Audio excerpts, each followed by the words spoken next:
Why was Modern Warfare's story so goddamn good? Was it the action-packed missions, real and authentic characters, or just the fucking memes?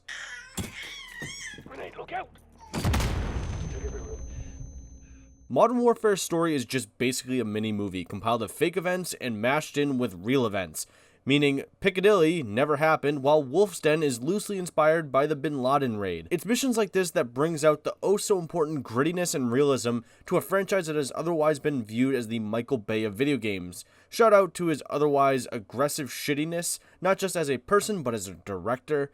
The fact that it feels so realistic and just much like a movie kinda does help Modern Warfare, A, stand out from its competition of mindless shooters and action-packed stories, and B, set a certain benchmark for storytelling in video games. The missions and how they all intertwine to tell this overarching story is done so well while making all the characters seem believable or ordinary people that are just doing what they believe is right no matter the cost. Except Hadir, fuck him. Yes, there's big explosions and moments that might make you kind of just go, ugh, in a bad way, but those moments are outweighed by the storytelling in such a way that it does not matter. Also, the brilliant level design and crafting of different mechanics to represent the characters involved, such as like Farah as a playable character being an inexperienced fighter, which is represented through the gameplay mechanics and reload animations.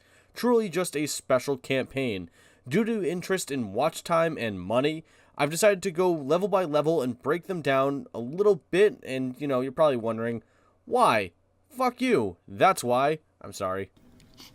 The game opens up with a message from the Wolf. God, I love that nickname. It gets me so goddamn hard. About how his terror group intends to remove foreign power or something along that line. As that's all happening, you see the group of soldiers that he's probably put out in the world prepping for this attack on London or Piccadilly with the Modern Warfare logo coming on the screen like it's a goddamn Hollywood blockbuster or something. Fog of War. Verdansk, 2019. Prior to COVID, people debating about wearing a mask in the fucking checkout line and every nerd's life being consumed by some map littered with the biggest tryhards the world has to offer, was Alex and his team working to secure the gas currently in the hands of the Russians?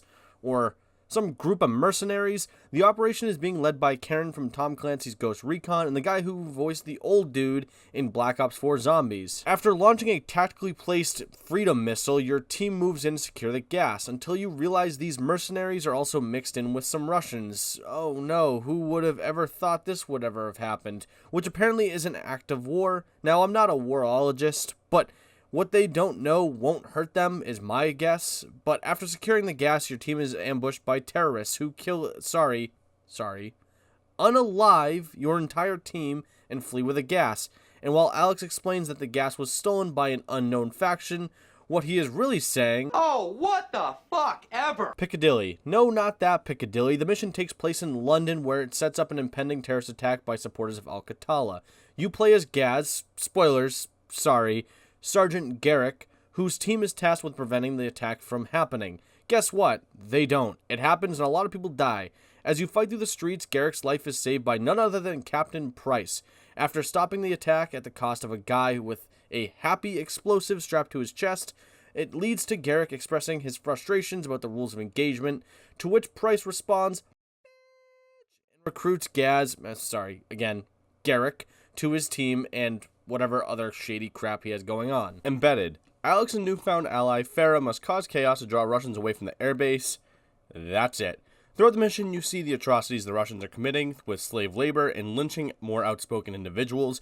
You have two ways to complete this mission. One, sneak around by blending in with workers and utilizing absolute stealth via, homemade suppressors or just throwing knives, to eventually load explosives on helicopters to create a distraction or diversion. 2, be a fucking meme lord and from the very start take out every Russian possible following the there can't be any witnesses if there are no witnesses tactic. It could also lead to you being killed or even an accidental friendly fire. What's beautiful about this mission is how the developers littered the map with weapons that really shouldn't be there, like for instance an MP5 and an M13, allowing you the player to just dick off if you want to. Proxy war, fly planes into other planes while assaulting an airbase. That's it. Literally, fuck the jets. Clean House, the most realistic mission in Call of Duty, and has action, suspense, dilemmas.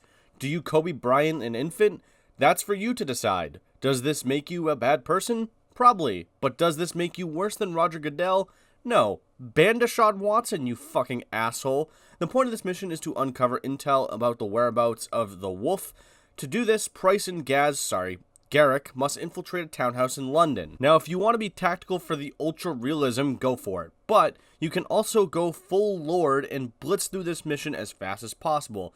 Just know that blitzing through this mission is basically like making an appointment at the DMV. It's just ever so slightly faster, with the same sloths being at the counter. The mission is meant to be uber tactical, and I recommend playing it as such because it allows the player that added bonus of feeling immersed in the combat. Every shot matters, and every ill-timed shot or decision could mean life or death for you or a member of your team. Granted, if you die, you spawn back, so who gives a shit? Be careful of grenades because the wrong push of a button and the mission's over. Also, reminder, this isn't MW2K 2019, so don't go in trying to play hoops, if you know what I mean. Look out! Also tried shutting the kid up by spitting the mobile or whatever the thing above its crib is called, and it doesn't work. Actually, it probably makes things worse, surprisingly. After clearing rooms, you eventually find a detonator and intel on the wolf, which leads us to Hunting Party. Alex and Griggs, spoilers, are tasked with finding and taking the wolf captive. To do this, they use the power of freedom and taxpayer dollars to throw everything they have at the wolf's forces. Being honest, it's a lot of combat and trying not to step on a lot of explosive traps. Once you eventually reach the hospital where the wolf is held up, Alex, Griggs, and automatically generated NPCs are tasked with doing a breach and clear to save captured Marines and capture the wolf. Did anyone else just jizz their pants at the amount of freedom in this mission? No? That's weird. The Embassy. Fun fact, this mission is loosely based off the Benghazi attacks in 2012. Garrick and Price are tasked with providing exfil of the wolf pack. While this is happening, the Embassy is coming under siege from the local militants led by the Butcher, who are also trying to get the wolf. Popular guy, this wolf. Price and Gaz's helicopter goes down, making this entire mission foobar. It's hit by an RPG, by the way, or what I would assume is an RPG, which just reminds me of that hippie from Bad Code 2. Oh! RPG! RPG! Yeah, I saw it. Whoa, what the fuck? Now, you see these cheap Russian RPGs? They're easy, man. 1 hour later.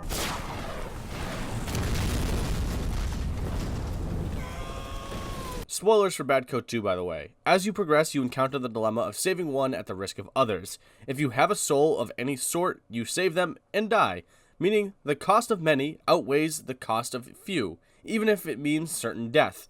Sorry, it's a reality. The Embassy is finally breached, leading to some tight engagements and a sick-ass Price hand-to-hand combat animation that I'm not even sure if it even made it to Warzone. You eventually run into Stacy, who... fucking Stacy, I can't stand her, who needs to have her hand held all the way to the door for an escape, as she apparently has the only access card to unlock the garage, or something like that.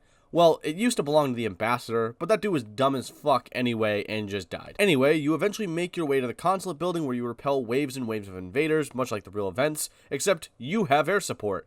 At some point, invaders make their way into the safe house where the wolf is being kept and they free him, leading to Farah saying, Hadir, get your team to the crossroads. Bring everything you've got.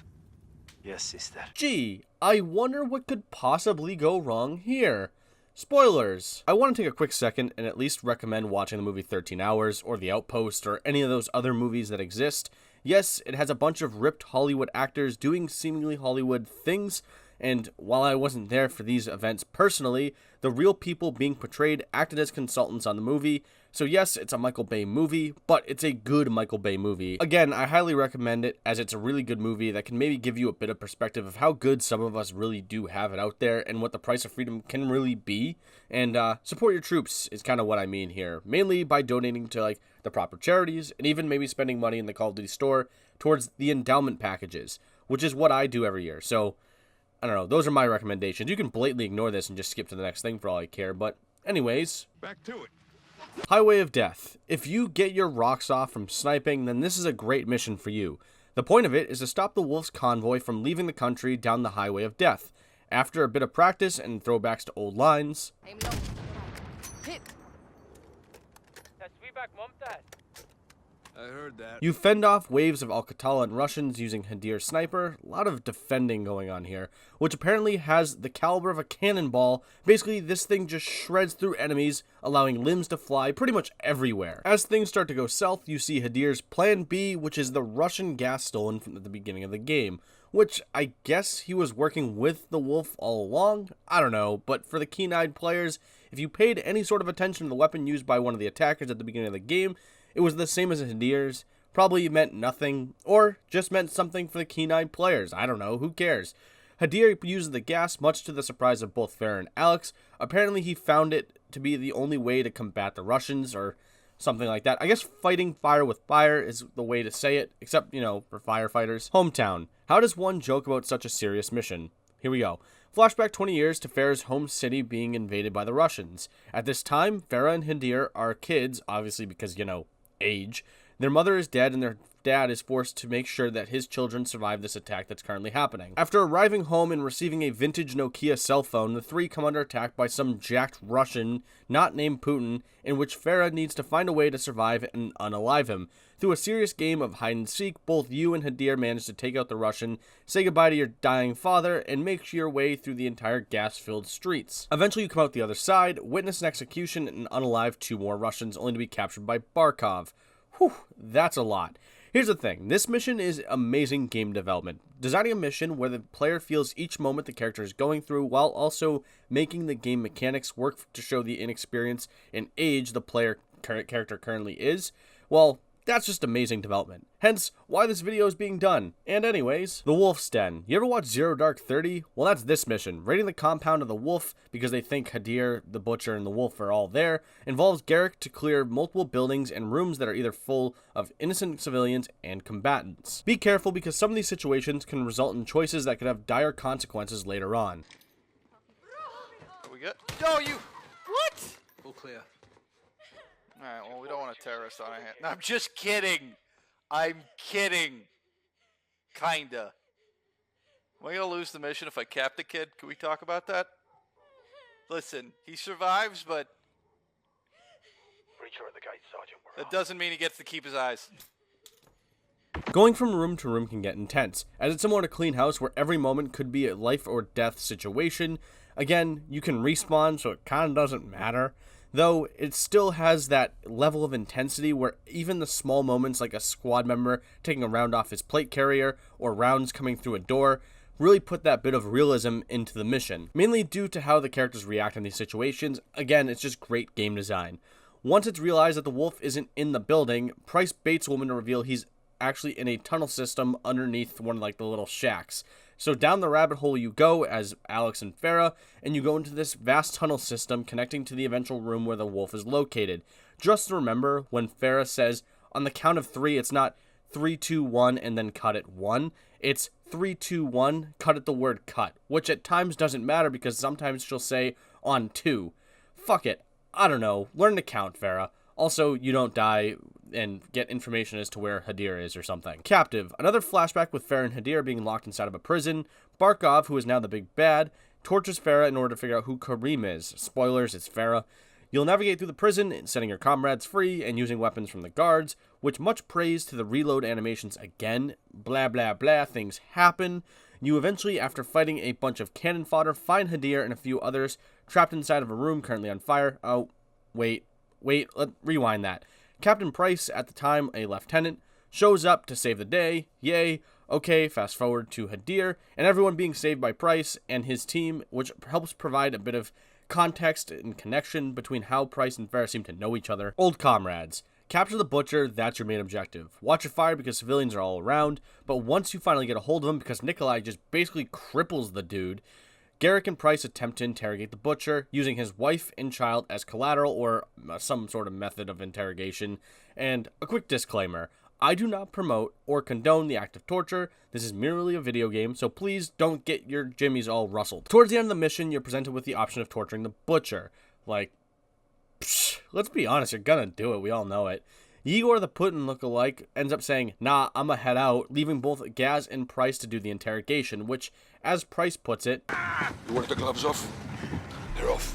which basically means do whatever you want, except, you can't, because you'll end up getting a mission failed, Once you get your information, you can either leave the butcher alive, or you end up just killing him. Up to you and your moral compass. Going dark. Infiltrate Barkov's mansion to locate Hadir while also gathering intel on Barkov. Roam around the mansion premises, taking out armed guards and avoid detection. If you get detected, good luck. You'll find random people being tortured for intel, but once you find Hadir, shit hits the fan and you'll get another fan favorite line. You done in, Sergeant? On your feet, we are leaving! Sergeant, your weapon! Hadir, who has found the location of Barkov and his plans to have another gas factory, gives the plans a price, and Hadir is given to the Russians, who will most likely end up being killed, if he's lucky, so they say. Into the furnace. Listen, this has been a long video, so I'll try to make it at least somewhat quick. The Suicide Squad makes their way to Barkov's facility, where they need to destroy and prevent any further usage.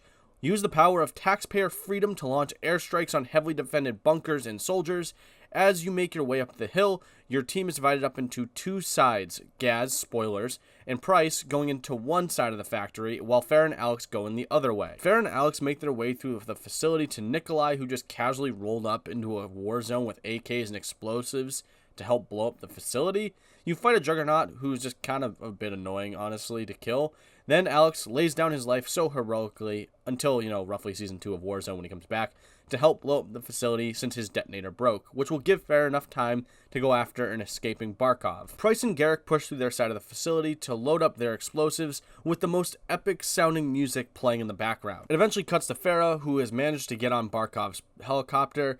She stabs him and kills him, then pushes his body off the helicopter, with Nikolai driving the helicopter and making you wonder, what was the plan B here if this all failed? Like, was he just going to crash the helicopter? Epilogue. The day has been saved with Karen from Ghost Recon and Price meeting for lunch to discuss a few profiles to set up Task Force 141. Names we the players all recognize, such as Garrick being Gaz, which at the time was kind of surprising, Soap, and Ghost, setting up an obvious MW2 launching this fall conveniently. So why is MW 2019 such a good story? Because each mission, character, gameplay mechanic was so beautifully designed to the point it felt like you were playing a mini movie, which again helps set a certain benchmark for story development.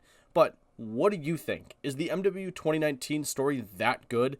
Let me know what you think in the comments section below. If you liked the video, then like it. And if you kind of liked it enough, maybe you can consider subscribing. Also, if you didn't like the video, eat Arby's and beware of MILF Hunter Wilson. Thanks for watching, and well,